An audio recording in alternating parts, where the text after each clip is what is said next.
Vicente Saspe nació en 1920 en Buenos Aires. Fue el único hijo de una familia de inmigrantes españoles procedentes de Navarra. En la parroquia del barrio ya se destacaba como un joven miembro de la Acción Católica. Estudió en el Colegio Nacional de Buenos Aires. Dejó sus estudios en medicina para ingresar al seminario de Villa Devoto. Se ordenó sacerdote en 1948.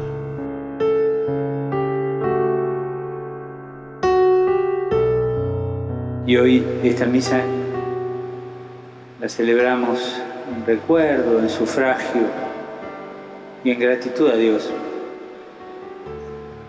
por el alma de un profeta, de un obispo profeta, de un hombre que trató de ser fiel a este llamado de Jesús a ser pescador.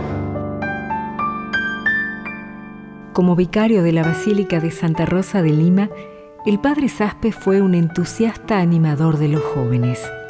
Dictaba charlas, predicaba ejercicios espirituales y se destacaba por ser un gran confesor y director espiritual. También fue párroco de la parroquia Nuestra Señora de Lourdes, en el barrio de Belgrano, y en Luján Porteño, en el barrio de Flores.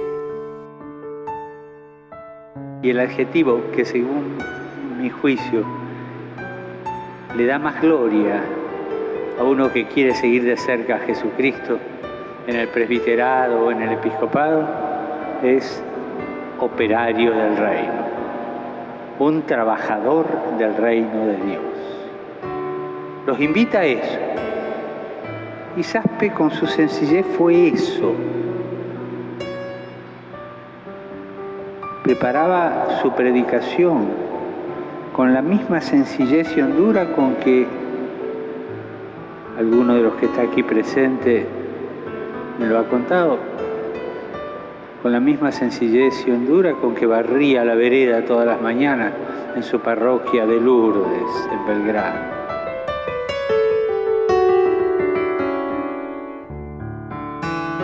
Creada la diócesis de Rafaela en la provincia de Santa Fe, el Papa Juan XXIII designó a Saspe como su primer obispo.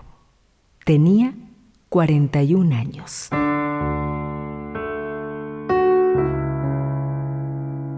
Allí realizó una intensa actividad apostólica con los laicos, ya que los consideraba el cuerpo más numeroso dentro de la Iglesia y pensaba que debían tener un papel protagónico.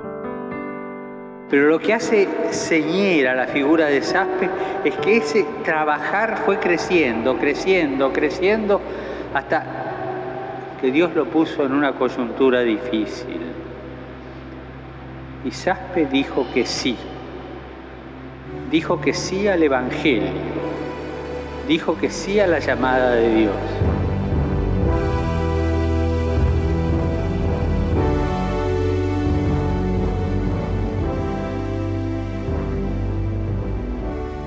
Participó del Concilio Vaticano II y representó a la Iglesia Argentina en los sínodos episcopales de 1971 y 1974, celebrados en Roma.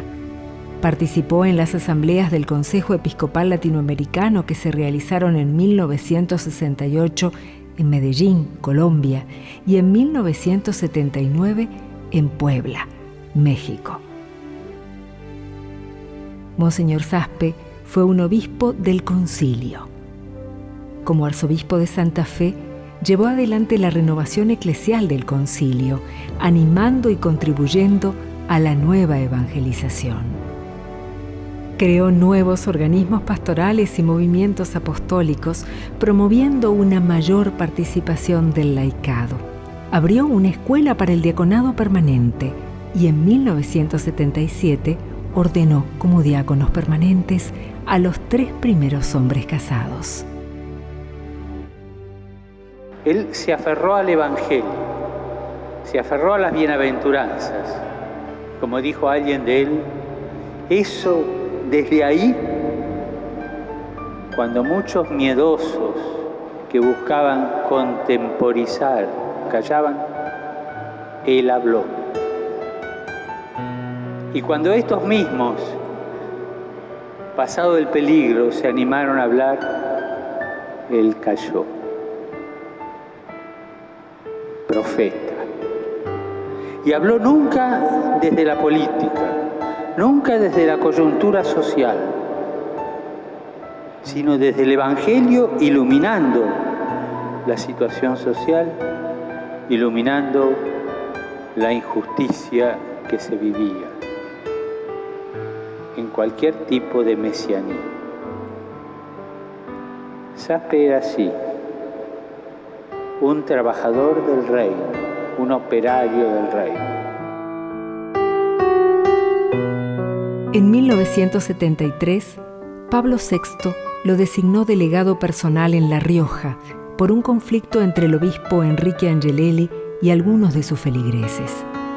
Saspe concluyó la visita afirmando que Monseñor Angelelli era un obispo en total comunión con el Papa. Cuando 3 años más tarde apareció el cuerpo sin vida del obispo Angelelli, Saspe presidió la misa de despedida. Saspe conoció la desconfianza de tantos cristianos e incluso colegas. Saspe sufrió la difamación y la calumnia.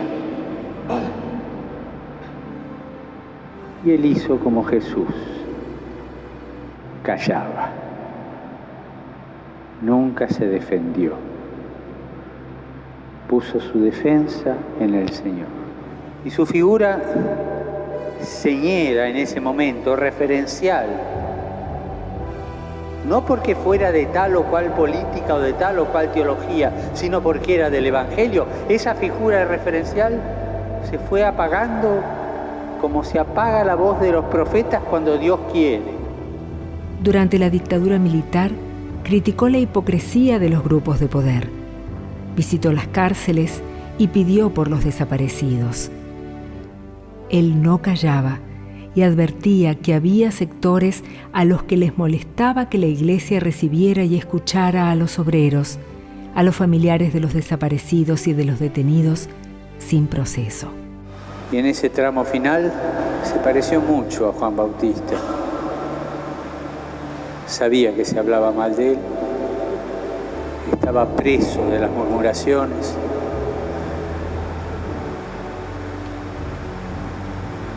Y conoció esa soledad del calabozo espiritual de quien no tiene voz para defenderse. Y Dios le pide paciencia porque Él tampoco lo quiere defender en ese momento. Y Saspe muere así, en ese calabozo existencial de quien dijo todo lo que tenía que decir y ahora se le mandaba a callar. Una suerte de martirio. En la Conferencia Episcopal Argentina, de la que fue vicepresidente en varios periodos, vivió el aislamiento de sus propios pares. Solo en el seno de la cúpula y en el interior de su iglesia renunció a su cargo en la Conferencia Episcopal, exigiendo una actitud más firme contra el gobierno militar. Murió el 24 de enero de 1984, víctima de una hemorragia cerebral.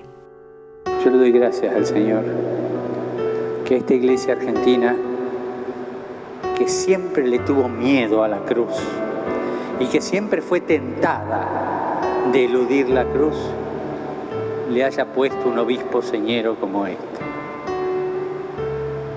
Que desde el cielo Él nos conceda la gracia de no temer la cruz, de no negociar eludir la cruz, de no vender la verdad, de ser prudentes con la prudencia del Evangelio para decirla cuándo y cómo debe ser decida. Y que nuestra única pertenencia sea al Evangelio y a la Santa Madre Iglesia. que esta iglesia argentina, mirando esta figura, crezca en valentía ante las cruces que se le presentan y que se le seguirán presentando.